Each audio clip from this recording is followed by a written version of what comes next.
1. Charles Barkley, who likes to play the game that he doesn't seek attention while always seeking attention, weighed in on the NFL's national anthem protests on Tuesday.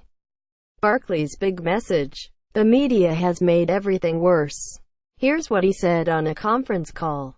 "I'm sick of these media guys who have hijacked the whole Colin Kaepenrick situation and made it about who's protesting, who's standing for the anthem.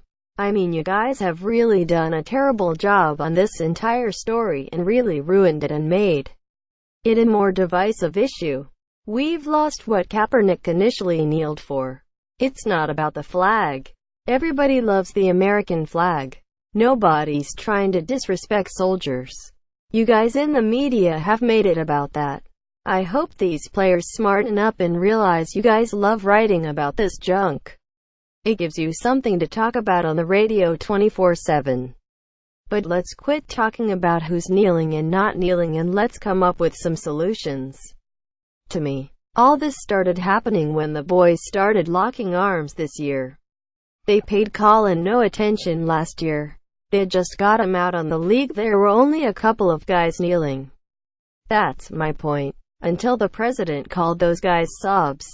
That's when everything exploded. Besides the pathological liars at state-run Fox News, it would be nice if Barkley would have named some media members who have done a terrible job covering the story. Every outlet from SI to ESPN to CBS Sports to Yahoo Sports and on and on and on has covered everything from Kaepernick's reasons for kneeling to Kaepernick's donation of $1 million to various charities to 49ers safety Eric Reid saying he will still kneel during the anthem to raise awareness, to Eagles defensive end Chris Long donating his salary to increase educational equality.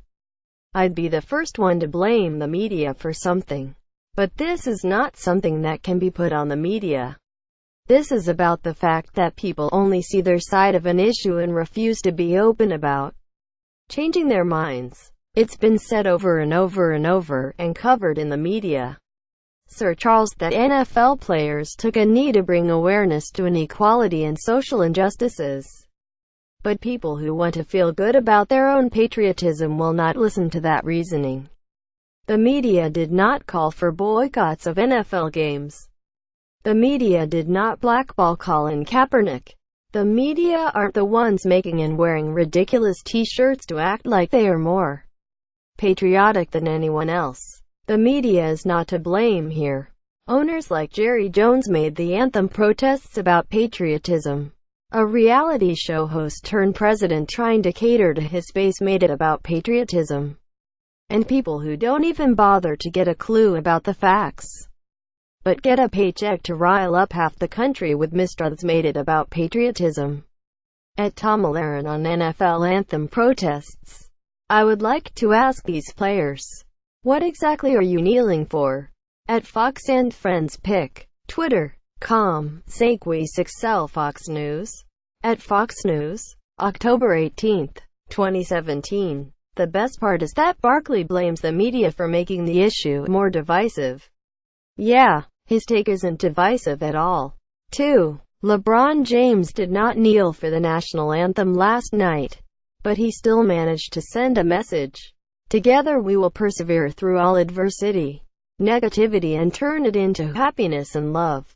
Hashtag live laugh love. Hashtag strive for greatness. A post shared by LeBron James at King James on October 18, 2017 at 6:43 a.m. PDT.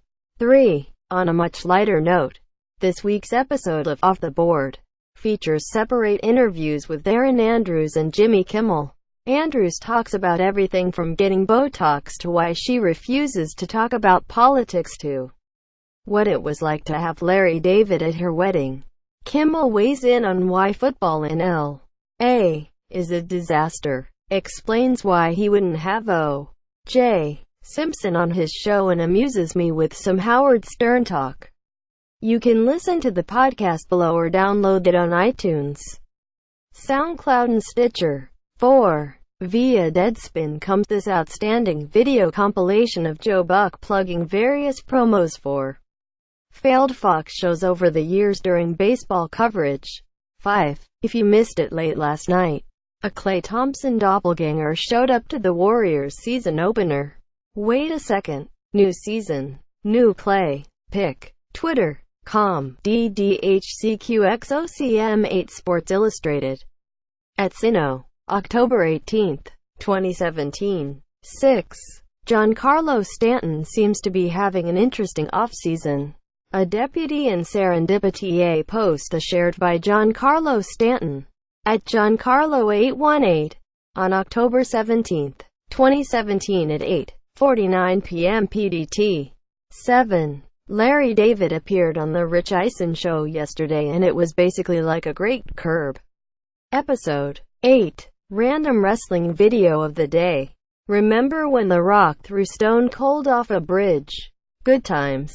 The best of the internet. Plus musings by SI.com writer Jimmy Traina. Get the link to a new Traina's thoughts each day by following on Twitter and liking on Facebook. Catch up on previous editions of Traina Thoughts. And check Jimmy Traina's weekly podcast, Off the Board, on iTunes, SoundCloud and Stitcher. Random thought: haven't watched the Gordon Hayward injury and have no desire to do so. Is that weird?